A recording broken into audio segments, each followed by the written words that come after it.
त्रिवेणी संगम यत्र, यहाँ त्रिवेणी का संगम है।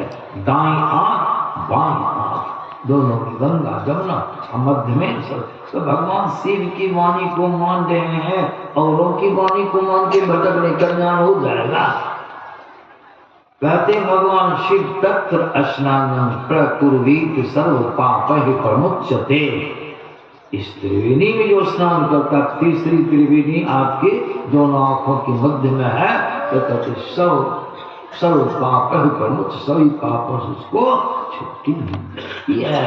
अब इलाहाबाद की त्रिवेणी में स्नान करके आइए, न मांस न मछली न मुर्गा न अंडा न बीड़ी न सिगरेट न गुटखा, कुछ छूटने वाला नहीं छूटे। दूसरी त्रिवेणी सत्संग है। तुलसीदास जी महाराज के द्वारा मनोनीत किया हुआ है। तुलसीदास जी महाराज ने कहा, बहुत जोरदार शब्दों में, सुनी आश्चर्य करे जने कोई, सत्संगति महिमा नहीं गोई। वाल्मीकि नारद घट जोनी, निज निज मुख में कही निज होनी। जल चर थल चर नभ चर नाना, जे जड़ चेतन जीव जहाना। मति की रति गति भूति भलाई, जब जही जतन जहाँ जही पाई। कहीं भी किसी ने प्राप्त किया है, किसी भी जतन से प्राप्त किया है, किसी ने प्राप्त किया है, पता लगाइए। सो जानव सत्संग प्रभाव, दोनों दूसरों उपाय है। थोड़ा थोड़ा मैंने आप लोगों को सुनाने का प्रयास किया और कर रहा हूं, ताकि आप इसको याद रखें, भटकिए नहीं। और दूसरा उपाय है, तुलसीदास जी महाराज की वाणी है, लोक कहु वेद ना, नहीं लोक में नहीं वेद में, लोक कहु वेद न आन मन दूसरा उपाय कहाँ मानते हैं, मानिएगा बात को मानते हैं। सरल भक्ति, प्रतिष्ठा कमाने वाली भक्ति, नाम कमाने वाली भक्ति। नाम कहो, पैसा दिया, नाम की घोषणा हुई तो वैकुंठ चले गए। वहां नाम चला गया, सस्ता है, वो रास्ता बना हुआ है, चिट्ठी पकड़ी डाक भला, कहाँ जाइएगा। सस्ती भक्ति, कर्म कैसा, कर्म का फल भोगना पड़ेगा। तो भगवान भोगे तो आप क्या है, भगवान को नहीं था जग जाग कराने का सब कुछ, भगवान को भोगना पड़ा। सीता जी को भोगना पड़ा, कृष्ण जी को भोगना पड़ा। भले वो लीलाधारी थे, लीला के माध्यम से लीला करके लोगों में क्या दिखलाया, मजाक किया था। भगवान कृष्ण का शरीर त्याग हुआ, जड़ा के बाण तलवार में लगने से। महाभारत युद्ध में सैकड़ों हजारों लाखों बाण उनकी देह में लगे, लेकिन सब बाण गल गया, उनका एक बाल बांका नहीं हुआ। लेकिन बाली के जो राम अवतार में छिप के व्याघ्र की तरफ मारे थे, भगवान कृष्णचंद्र जी संपूर्ण मानव लीला को संपन्न करके अंत में जंगल जल से जान करके भगवान थे ना, किन्हीं की चीज बेईमानी करने वाले थे, भगवान उद्धार करने वाले। जंगल में आशा में थे, कर्म फल भोगना है, हमको बदला चुकाना है, बेईमानी नहीं करनी है। अपनी मर्यादा को बरकरार रखने के लिए जड़ा ने बाण चढ़ाया, तलवार में लग गया और देख समझ के बाण चढ़ाया था। जड़ा आता है देखते तो प्रभु है, साक्षात प्रभु है। हे प्रभु, हमसे बहुत बड़ा अपराध हो गया, प्रभु क्षमा कीजिए। भगवान मुस्कुरा रहे हैं, दुख ना चाहिए, खून बहा तो कष्ट होना चाहिए, भगवान बिगड़ने जाते ना।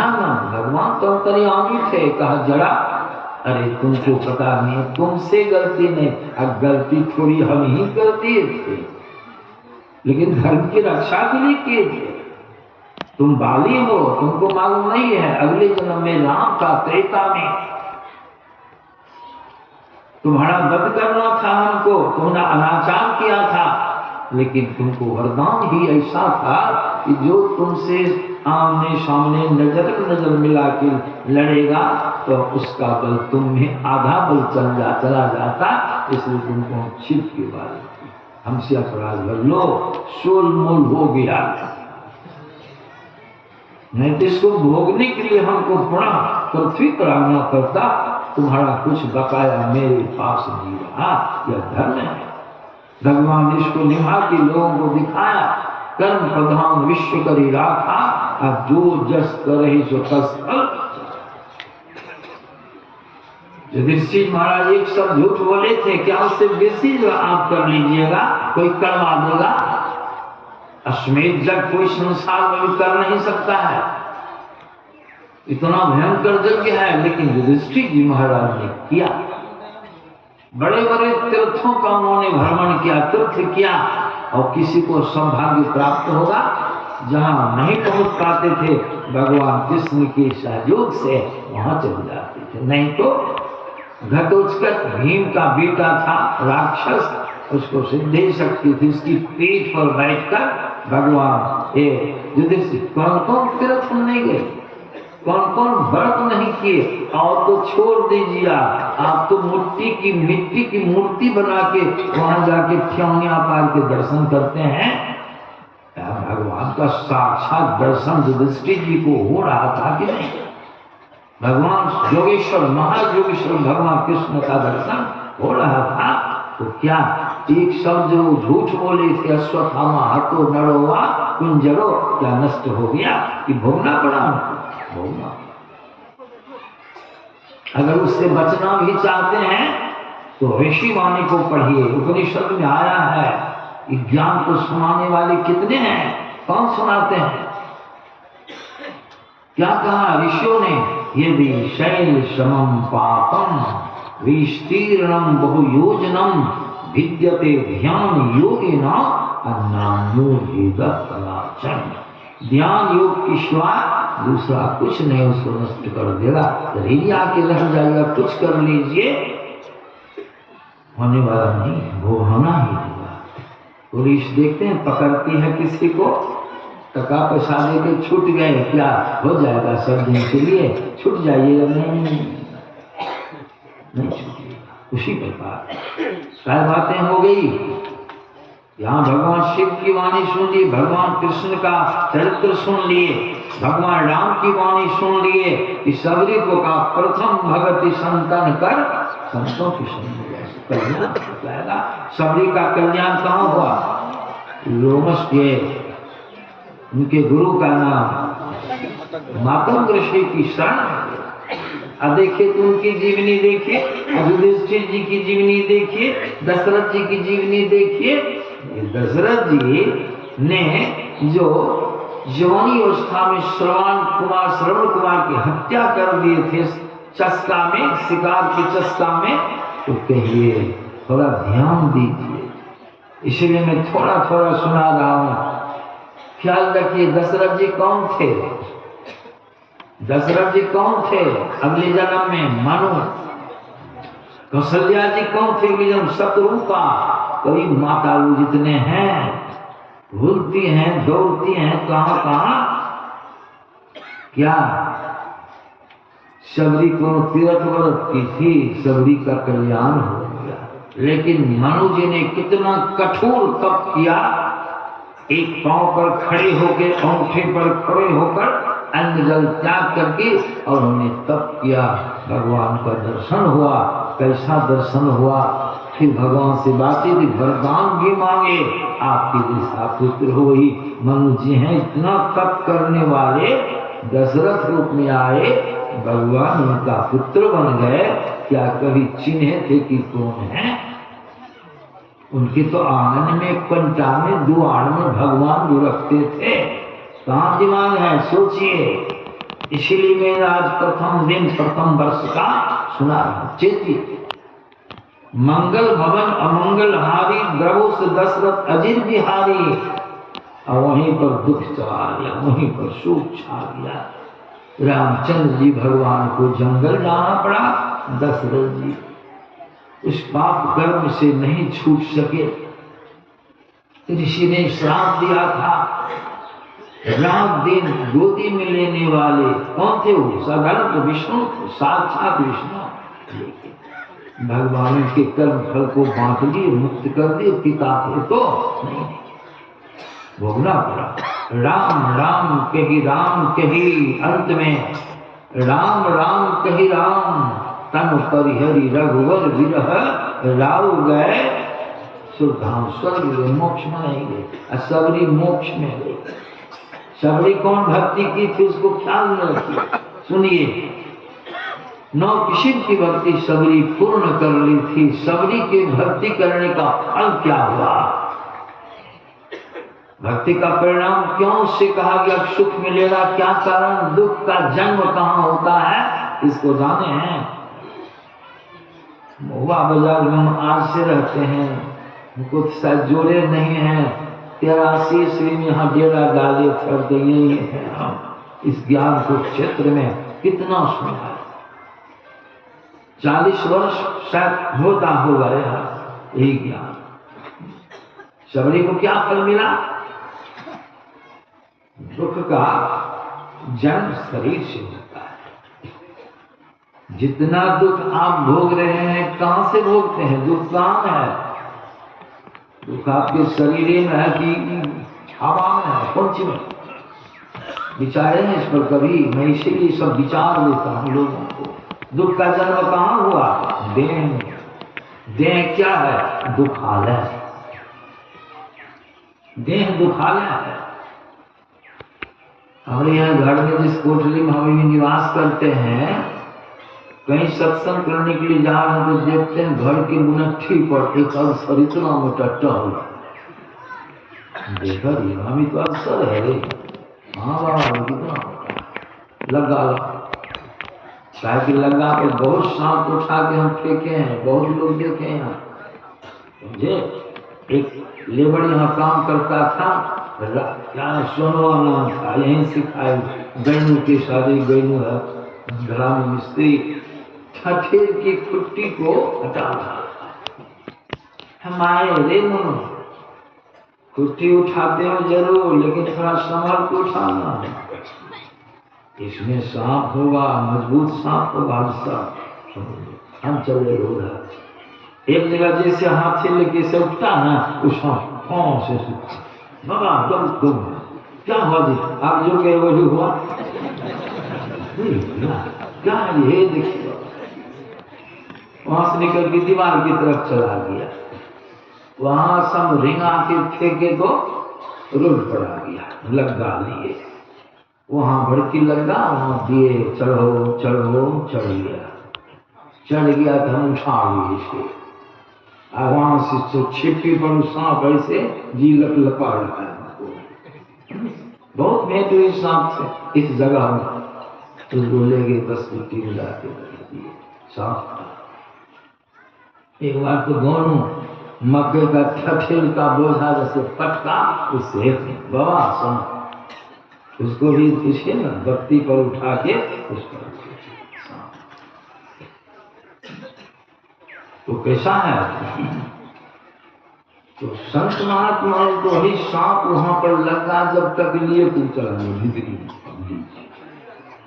अब किसी क्या होगा? हम तो सत्संग का जाने का समय वो छोड़ दो, हमको कुछ नहीं करना, हम आते हैं करके पाठ है। रात में आए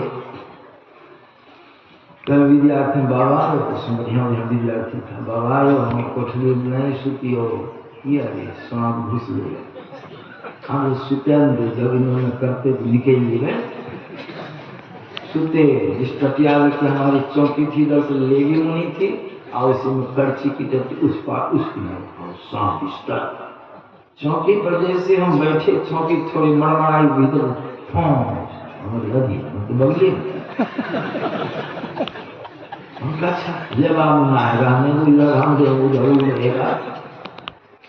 कड़बक फेरे फिर फौकार। और जो विद्यार्थी निकट में था 2-3-4, बाबा निकल लिए, चौकी निकल ली। अरे घर में नहीं सुती हो, रात विरात कौन ठिकाना कहा?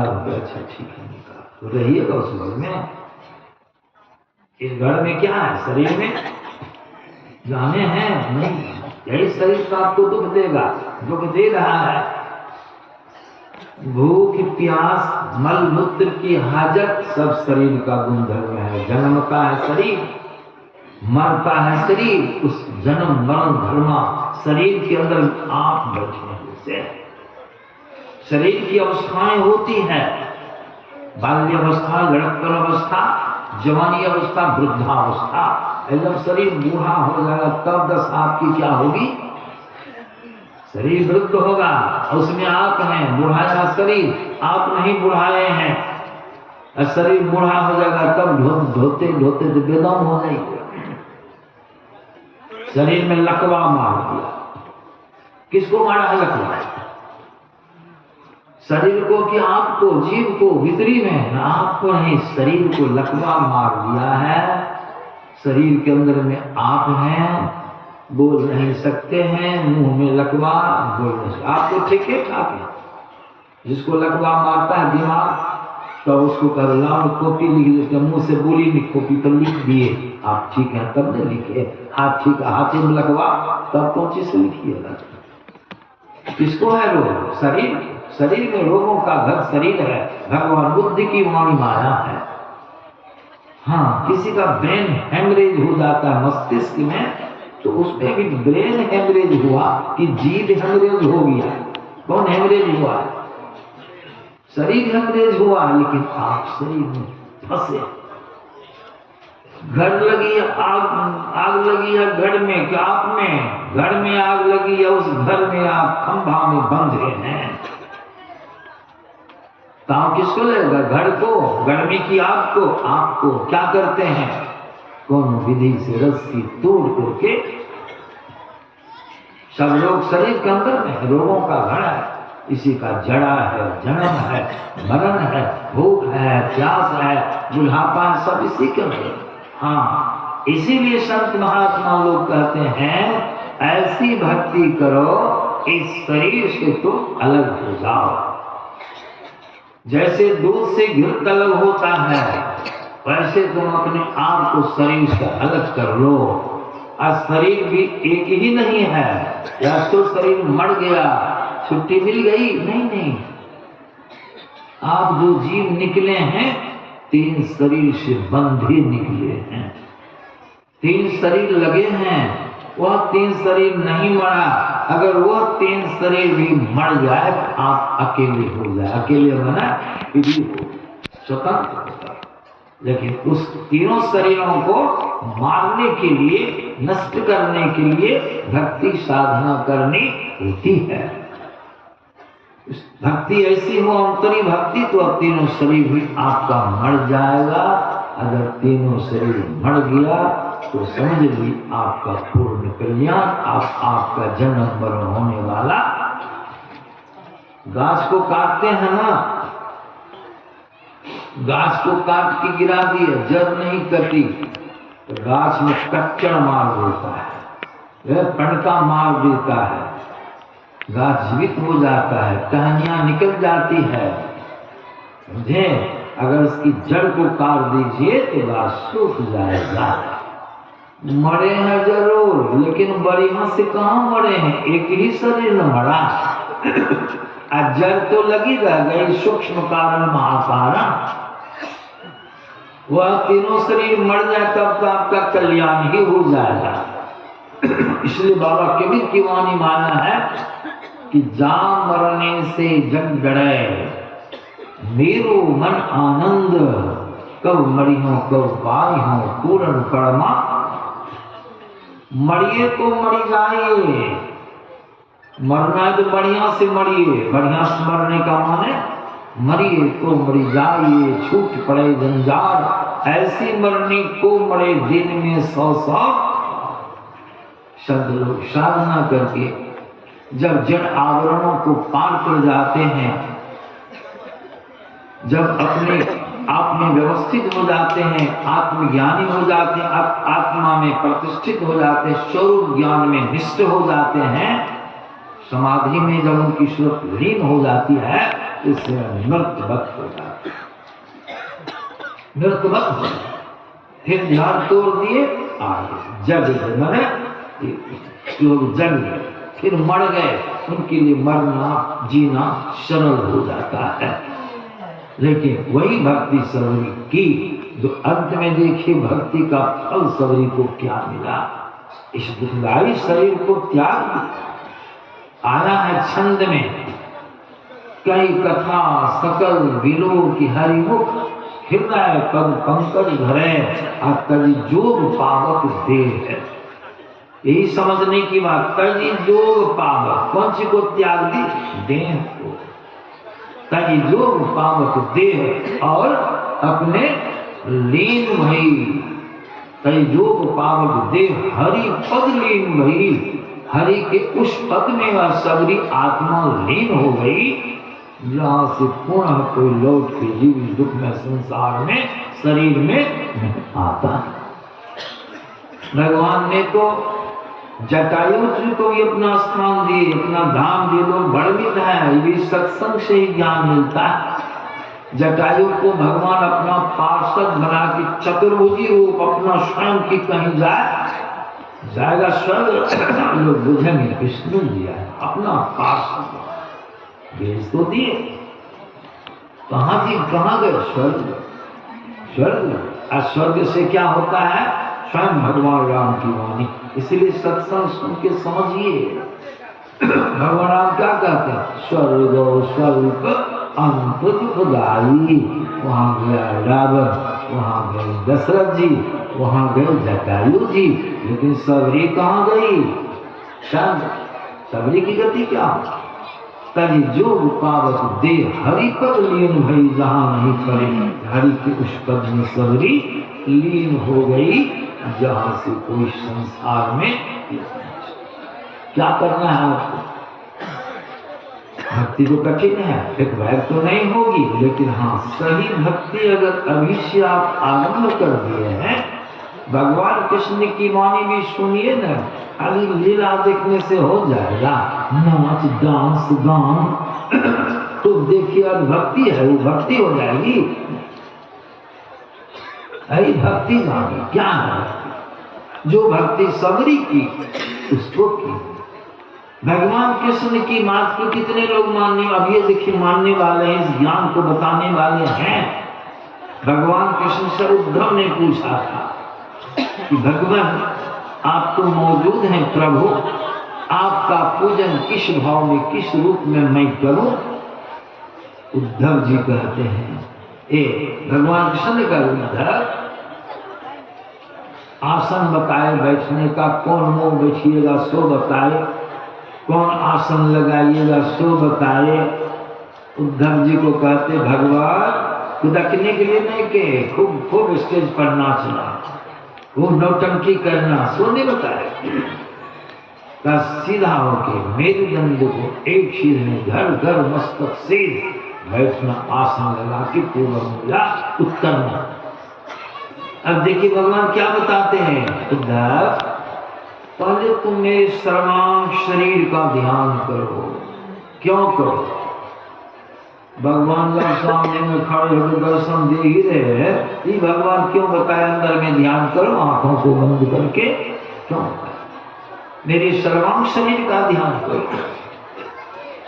और हे उद्धव जब इस सर्वांग शरीर में तुम्हारा मन नियत हो जाए, स्थित हो जाए, स्थिर हो जाए, माने इतने क्षेत्रफल को छोड़ के इधर एक रत्ती भी नहीं भागे, तब समझना तुम्हारा मानस ध्यान पक्का हो गया, सिद्ध हो गया। इतने में काम नहीं चलवाए। हे उद्धव जब इतनी उपलब्धि हो जाए तो अंत में इसके बाद जो है सिर्फ मेरी मुस्कान युक्त मुखड़ा का ध्यान करो। और श्रीमद् भागवत पुराण ज्ञान कहाँ चला गया, भागवत पुराण को पढ़िए।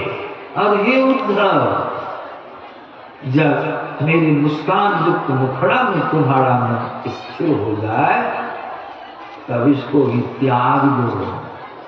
तब क्या करेंगे प्रभु, हाँ अब शून्य ध्यान करो, इसको समझना और भी जाएगा। शून्य ध्यान क्या है, पोथी पढ़ी पढ़ी जन मुआ पंडित भया न कोई एक ही आखर पीर का पढ़े सो पंडित। तब पुण्य सुन दिया। तब कहते नासाग्र में, क्या है नासाग्र, इसको जानिए या गुप्त बात। संत लोग योगी पुरुष जानते नासाग्र क्या है। आपके अंदर में है, दोनों आंखों के मध्य में नासाग्र है। उद्धव तुम नासाग्र में अपनी वृत्ति को केंद्रित करो, शून्य ध्यान, बिंदु ध्यान करो, बिंदु ध्यान करो। उसी बिंदु के बारे में भगवान शिव जी कहते हैं, बिंदुनाथ महालिंगम शिव शक्ति निकेतनम देहम शिवालयम प्रोक्तम सिद्धिदम सर्वदेही नाम। यह शरीर शिवालय, यह शरीर ठाकुरवारी है, इसमें महालिंग बिंदु और साधना के माध्यम से बिंदुनाथ को अंदर में प्रकट किया जाता है। तो कठिन, एक असली भक्ति है। इसी भक्ति को संग थोड़ा थोड़ा कीजिए, जो काव्य सुंदरी महाराज ने गरु जी को सुनाया। और सुनाते सुनाते कह दिए, हे गरु करी राम पद पंकज नेहा सुधि राम सब ग्रंथ कहा, रघुपति भगति बिना सुख नाही। कमठ पीठ जामहि बड़ बड़ो बाड़ा, बंध्या सुख बड़ो काहो ही माड़ा। फूल ही लव बड़ो बहुदी फूला, लेकिन जीव नल्ला सुख हरि प्रतिकूला। हरि प्रतिकूला, हम जीव प्रभु से अलग हो गए, बिछुड़ गए हैं, प्रतिकूल दिशा में आए हैं। अब आरती होगी, भंडारा खाइएगा, तब क्या कीजिएगा, बिछुड़िएगा, विमुख हो जाए। विमुख माने अभी तो सन्मुख आए आश्रम, अब जब चलेंगे तो आश्रम से विमुख होइएगा कि सन्मुख, घरमुख हो जाइएगा। आए हैं आश्रम मुख, आप चलेंगे क्या घरमुख हो जाइएगा, घर। उसी प्रकार प्रभु से आए हैं विमुख, संसार के मुख आए हैं, संसार में आए, दुख के मुख आए हैं, सुख के मुख से उलट करके दुख के मुख में आए हैं। सुख खोजते हैं, दाल भात तरकारी पापड़ तिलौरी नाच नौटंकी डांस, रसगुल्ला पेड़ा सबका स्वाद मिलेगा, चमड़ी का विषय पर सुख मिलेगा, लेकिन वह सुख नहीं मिलेगा जो प्रभु में है।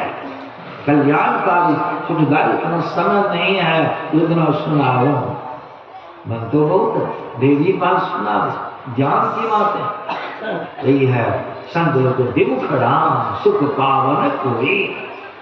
कछुए की पीठ पर भले बाल जन्म जाए, मांझी का बेटा किसी को मार डाले, आकाश में बहुत तरह के फूल खिल जाए जरूर जी, लेकिन बिना भजन किए यह जीव प्रभु से विमुख होकर के कभी कहते कहते बहुत चुनौतियां, अंत में क्या कहते हैं, बारी मथे बरु हुई गित सिकता ते बरु तेल, बिनु हरि भजन न भव करिए यह सिद्धांत। कोई माई का लाल पानी को मत के दिघृत प्राप्त कर लेगी, होगा कभी मई हो जाएगा। तो चानन वालों को कोल्हों में पेल के कोई चाहेगा सरसों का तेल प्राप्त करने हो जाएगा क्या, लेकिन महाराज गरुड़ जी खैर होने वाला तो नहीं, थोड़ी देर के लिए हम मान लेते हैं, लेकिन इस बात को हम कभी नहीं मानेंगे। इस बात को बिनु हरि भजन ना भव करिए, भव संसार को पार कर जाइएगा जन्म मरण के चक्र से, कि कभी होने वाला कैसा शब्द है। तो इस तरह से संतों के ज्ञान में आया है कि भटकिए नहीं। एक श्लोक सुना दो भगवान शिव की, जितना बोल रहे हैं ना लोग अभी, अब भगवान शिव की वाणी सुनाता हूं। कहा योग शिखोपनिषद में 5 अध्याय,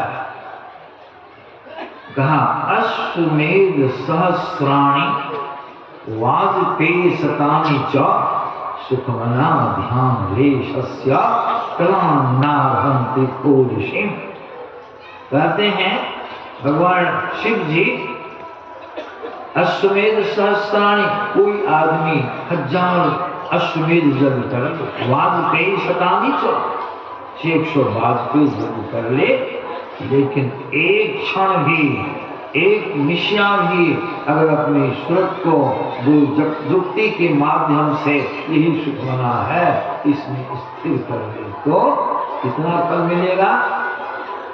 सब तीर्थ जितना किया जग, सब जग को तराजू के एक पल्ले पर रख दीजिए और रेशमा 16वां भाग, मतलब 15 टुकड़ियों 16 टुकड़ियों करके और टुकड़ी रख लीजिए, एक टुकड़ी रखिए तराजू पर और डंडी उठाइए, बराबर नहीं। बड़ी बात है, इसीलिए सत्संग करते हैं, इसको सुनिए, भगवान विचारिए, भटकिए नहीं, सत्संग कीजिए, भगवान राम की कथनानुसार सत्संग कीजिए, ध्यान कीजिए, गुरु की शरण में जाइए, 5 पापों से बच के रहिए तो आपका बड़ा कल्याण, बड़ा शुभ होगा। यह 9 वर्ष, यह तो रोज दिन बीतता है, दिन बीतत जावे, आयु भुक्त कटावे, तो भजो भजो प्रभु नाम, नित्य छिपी जावे, काम न आवे, यह जन दुख को धाम। खैर इसको लोग अपने 26वां श्लोक, 12 महीनों के बाद फिर 27वां, फिर 28वां चलता ही रहेगा, इसमें कोई रुकावट नहीं है। इसलिए हम लोग समय गया फिरता नहीं, झट ही करो निज काम, और जो बीता सो बीत गया, अब हूँ बहो ये समय है। अगला वर्ष सबों का मंगलमय हो, इसलिए कि आप लोग सब कोई आके देखिए कितनी संख्या में, हम तो देख के गदगद हो गए, तो आप लोग जुट करके इतनी श्रद्धा से कड़ाके की ठंडी की भी प्रवाह नहीं करके आए हैं, तो मैं गुरु महाराज से, ईश्वर से प्रार्थना करता हूँ कि अगला वर्ष भी हम लोगों का, आप लोगों का, सबों का मंगलमय हो, सत्संग लाभ करते ही सबों का समय बीते आनंद के साथ, यह मैं शुभकामना करता हूँ आप लोगों के लिए। इस तरह से यहाँ के व्यवस्थापक लोगों ने बड़ी मेहनत करके व्यवस्था किया है, जो भी टेंट वाला भी है, क्या क्या लाउड स्पीकर और भी व्यवस्थाएं की गई है, सबों के लिए शुभकामना करते हुए अपनी वाणी विराम देता हूँ। मन था और सुनाने का एक अवसर था, लेकिन ठंडी जो है हमको भी करने लगी है, विशेष आपको भी ठंडी लगेगी, आपको ऐसा भी गिरने लग गया है, इसलिए क्या होगा आरती। श्री सदगुरु महाराज की जय। पूज्य श्री से आग्रह है कि एक मंगल गाने की